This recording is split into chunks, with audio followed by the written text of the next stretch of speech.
आदित्य बिरला सन life AMC के MD और CEO ए बालासुब्रमण्यन से खास बात की हमारी संवाददाता एकता सूरी ने। सुनिए उन्होंने क्या कुछ कहा है। इस साल आपके हिसाब से म्यूचुअल फंड्स की अगर मैं बात करूं तो आउटलुक ये साल कैसा रहने वाला है?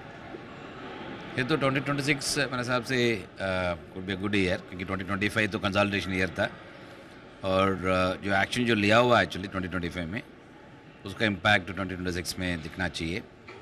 अगर म्यूचुअल फंड स्पेसिफिक अगर देखते हैं, जो मोमेंटम लास्ट 2-3 साल से म्यूचुअल फंड चल रहा है, मेरे हिसाब से 2026 में भी कैरी फॉरवर्ड होके और बढ़ते जाएंगी, कि लोग का जो अवेयरनेस जो आया म्यूचुअल फंड इन्वेस्ट करने के लिए, that is something is rising. So उसके साथ साथ में उनका पार्टिसिपेशन लेवल्स भी बढ़ते जाएंगे, एक्सपेंशन बढ़ते जाएंगे। तब 2026 year will be a year of high confidence I would say. और सर कौन से सेक्टर्स आपके हिसाब से बूम करने वाले इस साल, पैसा कहाँ लगाना चाहिए? नहीं, इन्वेस्टर्स तो को पहले सेक्टर के हिसाब से नहीं करना चाहिए। इन्वेस्टर्स तो पैसे लगाना चाहिए इन flexi cap fund, multi cap fund, balance advantage fund and even the consumption kind of fund, so large cap fund, इसमें सब लगाना चाहिए। क्योंकि अगर सेक्टर के हिसाब से देखते हैं, उसको तो काम है एक्चुअली मनी मैनेजर्स का चिंता करके वो बेसिस करना है।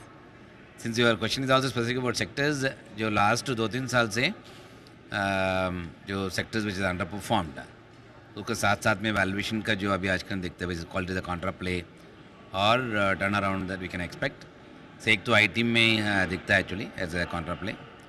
सेकेंड इज़ कंज्यूमर, जो गवर्नमेंट में लास्ट ईयर जीएसटी कट करके जो गुड्स एंड सर्विसेज को भाव कम कर दिया था, उसके साथ में कंजम्पशन एक्सपेक्टेशन जो है that should also start playing out. उसका related sectors, FMCG sectors should also do well.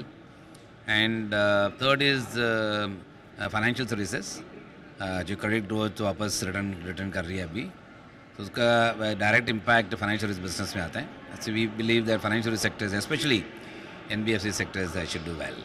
और सर कहाँ से दूरी बनाए रखनी चाहिए? नहीं, दूरी तो नहीं रखना चाहिए, आपको तो इन्वेस्ट करते रहना चाहिए।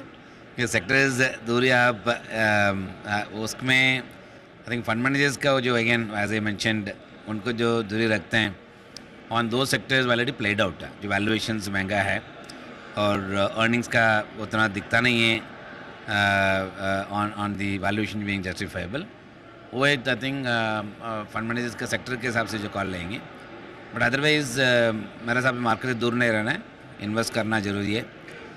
इन्वेस्ट करके बैठना भी ज़रूरी है, तभी आपको बेनिफिट मिलेंगे। सुबह 26 के हिसाब से इन्वेस्टमेंट नहीं लेना है, मेरे हिसाब से 2047 विकसित भारत के हिसाब से इन्वेस्ट निवेश करना चाहिए।